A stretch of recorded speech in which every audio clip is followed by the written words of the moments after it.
Well, it's a really interesting question. Innovation, I think people often think it's about the latest state-of-the-art process, and in training and learning and development it's electronic or it's e-learning, and actually to me innovation's a lot more than just that.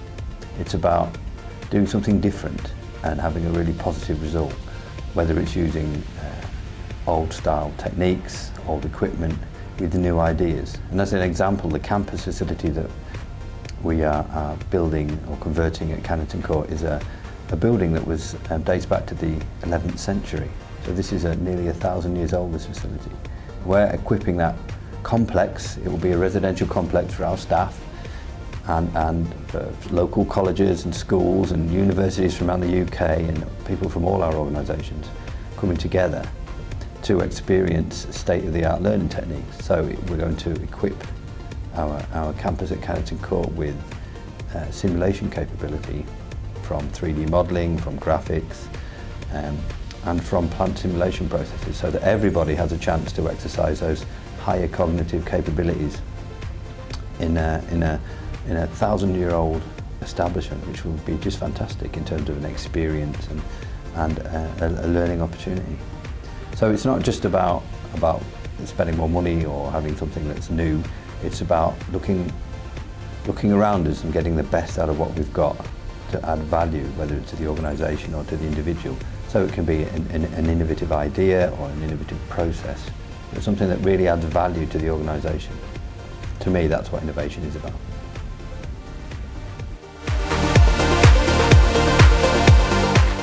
In the world we live in the increasing world of pressures and efficiencies, we're always trying to find a performance improvement.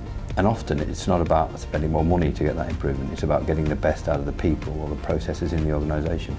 So it's about having a different view on life, or a state of mind really, about how we can drive improvements and efficiencies, how we can innovate processes and allow people to contribute to the organisation in a novel or a unique way that will benefit both the individual and the organisation. And I think that's one of the real opportunities that we're trying to develop through the EDF Energy Campus concept, that we really want to promote people thinking individually in our organisation, thinking about what they can do to add to the organisation, thinking about different ways of using what we've got, the processes, influencing people in a different way to be innovative, to make us more efficient, to add value to our organisation. And I think that's really important, not just internally but externally, if we think about our links with our local communities, our social responsibilities that we carry as generators of electricity, this unique substance and this unique contribution to society.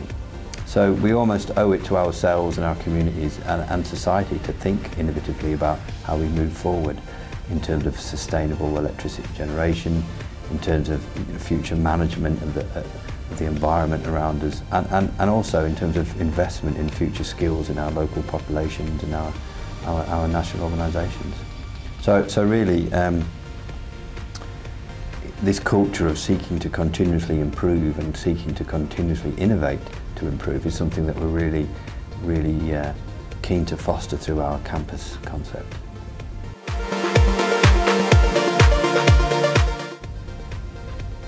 So we want the people in our organisation to think in an innovative way, to feel that they have been empowered to do that. So the leaders and the managers in our organisation need to make sure we put the processes in place, the arrangements in place for people to feel empowered to be able to have that contribution.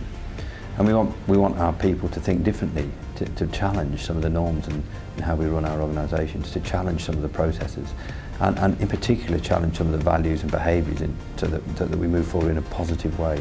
And often if we get the values and the behaviours right across the organisation, they really open up a whole new world of innovation for everybody, from the frontline staff through to the staff working in offices, through the technicians in the front line, in the plants, to the people running the control rooms.